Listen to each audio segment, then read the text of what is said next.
Hi అండి, నమస్తే. Welcome back to Konaseema రుచులు. ఈరోజు వీడియోలో సొరకాయ దప్పలం రెసిపీని మీతో షేర్ చేసుకోబోతున్నానండి. చాలా టేస్టీగా ఉంటుంది, ఈజీగా తయారు చేసేసుకోవచ్చు. సొరకాయని ఇష్టపడిన వారికి కూడా ఇలా ఒకసారి సొరకాయతో దప్పలం చేసి పెడితే ఇష్టంగా తినేస్తారండి. మరి ఇంకా లేట్ చేయకుండా సొరకాయ దప్పలాన్ని ఈజీ అండ్ టేస్టీగా ఎలా తయారు చేసుకోవాలో చూసేద్దాం పదండి. సొరకాయ దప్పలం కోసం ముందుగా ఒక మిక్సీ జార్లోకి ఒక పెద్ద ఉల్లిపాయని తీసుకొని ఇలా కొంచెం పెద్ద ముక్కల కింద కట్ చేసుకొని వేసుకోండి. అందులోని 5-6 పచ్చిమిర్చి, 1 టేబుల్ స్పూన్ వరకు ధనియాలు, 1/2 టేబుల్ స్పూన్ జీలకర్రను కూడా వేసుకొని ఇలా కోర్స్గా గ్రైండ్ చేసుకొని పెట్టుకోండి. ఇప్పుడు స్టవ్ వెలిగించి ఒక గిన్నెలోకి 1 లీటర్ వరకు వాటర్ని వేసుకోండి.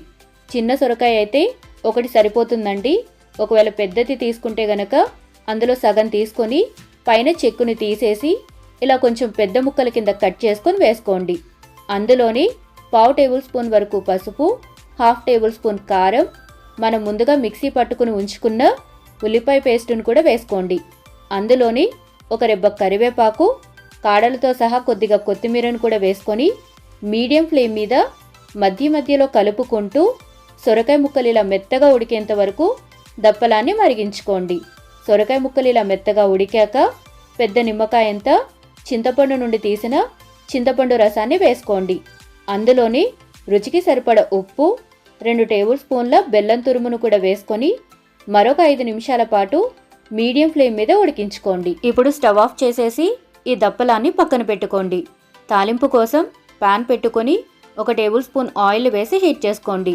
1/2 టేబుల్ స్పూన్ మెంతులను వేసుకొని మెంతులు ఎర్రగా వేగేంత వరకు కలుపుతూ వేయించండి. మెంతులు ఎర్రగా వేగాక ఒక చిన్న ఉల్లిపాయని ఇలా సన్నగా పొడవుగా కట్ చేసుకొని వేసుకోండి. ఈ ఉల్లిపాయ ముక్కల్ని మీడియం ఫ్లేమ్ మీద ఎర్రగా వేగేంత వరకు వేయించాలండి. ఇలా వేగాక 1/2 టేబుల్ స్పూన్ జీలకర్ర, సగానికి తుంచిన 2 ఎండుమిరపకాయలు, 1 రెబ్బ కరివేపాకును కూడా వేసుకొని తాలింపును బాగా వేయించుకొని ఈ వేగిన తాలింపును సొరకాయ దప్పలలోకి వేసుకోండి. ఈ సొరకాయ దప్పలాన్ని మీరు ఎప్పుడు చేసుకుని తిన్నా ఆ పూట కడుపు నిండా హాయిగా తినేస్తారండి. అంత బాగుంటుంది. మీరు కూడా ఇలా ఒకసారి సొరకాయ దప్పలాన్ని ట్రై చేసి మీ విలువైన ఫీడ్బ్యాక్ని నాతో షేర్ చేసుకోండి. వీడియో కనుక నచ్చితే తప్పకుండా లైక్ చేసి మీ ఫ్యామిలీ అండ్ ఫ్రెండ్స్కి షేర్ చేయండి. ఇలాంటి మరిన్ని ఈజీ అండ్ టేస్టీ రెసిపీస్ కోసం మన కోనసీమ రుచుల్ని సబ్స్క్రైబ్ చేసుకోండి. Thank you for watching.